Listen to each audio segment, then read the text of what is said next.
A few summers ago, I went for a bike ride around midnight with a friend.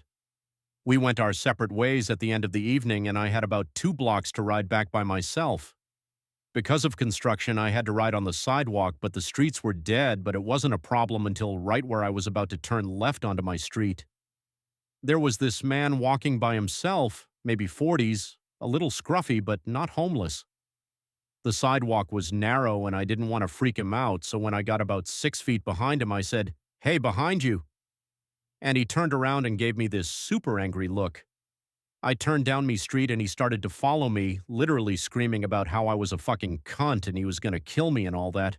I live right off the corner and I didn't want him to figure that out, so I decided to do another loop around the block.